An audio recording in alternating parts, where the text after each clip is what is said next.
Hello everyone, my name is Bukwanja Ben Cham. I'm here to go over a couple really important tips for board breaking, where to find them, where to buy them, how to hold for them, and some couple tips to make breaking just a little bit easier, help you along with that process.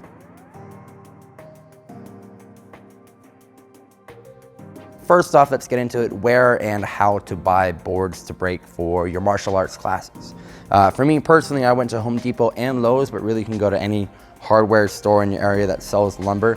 For both of them, right, it was kind of towards the back side of the stores, how to kind of navigate all the way towards the back side to the lumber area. And then what you're looking for is you're looking for either pine wood or common board. So what we're looking for is, again, something that looks a little bit similar to this.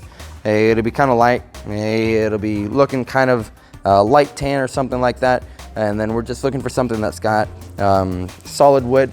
If it's got some cracks or anything in the middle, that's not exactly what we want to break. It's not really much of a challenge. Some knots like this has, it doesn't really matter too much on there. Knots are fine. If it's got some couple big knots on there, maybe it makes it a target for you. It is a little bit stronger piece of the wood. So that might make it a little bit of a challenge as well.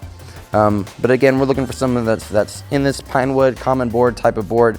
We're looking for something that's 12 inches wide across, about an inch thick, and then they'll be sold in large planks from 6 foot long all the way to 12, 16 feet long, just depending on your stores. Purchase those long planks, and then hopefully you'll find someone, one attendant or someone to help you in the store to cut those down to size.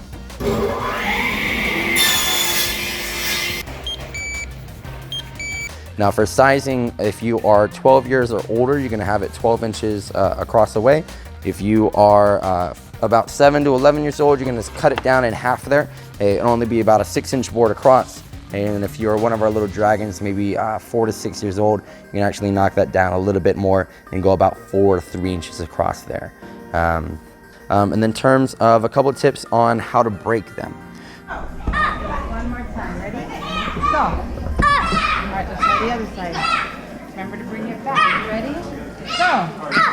Good job. Keep going all the way. Ready? Go. Good job. I know it's a pad right now, but I can go through. Go. Good. So one is you have to have technique first. If you don't have the right sort of chamber kick, if you can't lock up the technique, if you don't know how to actually do the move, it's very unlikely that you're going to end up breaking the board. 1, 2, 3. 2 is to make sure you're able to target. We're aiming for dead center in the middle, kind of right in the weakest point on there. So if I'm aiming too low, if I'm hitting too high, if I'm hitting the holder's hand, you're obviously not going to break the board. So we want to make sure we target in the center. 3, go. 2. Thirdly is you have to go fast. If I go too slow and just kind of wind up, it's only going to smack the board. You're not going to break through it. You do have to move fast and really focus on locking out that technique and trying to go all the way through. Go. Good. You have to have confidence in yourself, and you have to envision yourself going through that board. We talk a lot about when we're holding, right, not to aim for the board, but actually to aim and go all the way through to the instructor.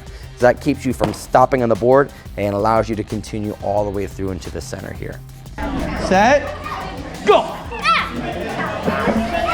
Come all the way through it. 1, 2, 3. There it is. And then for the holders, a couple of tips is, one, make sure you have the grains going the correct direction.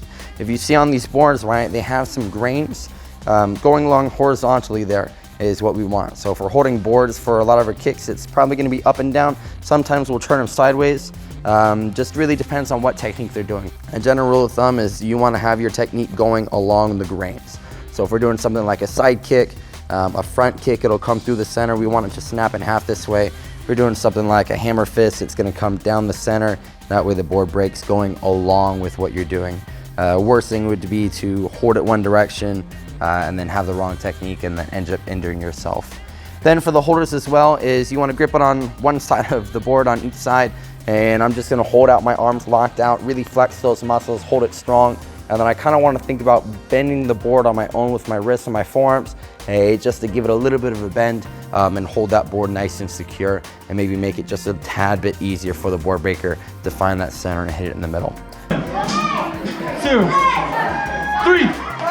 All right.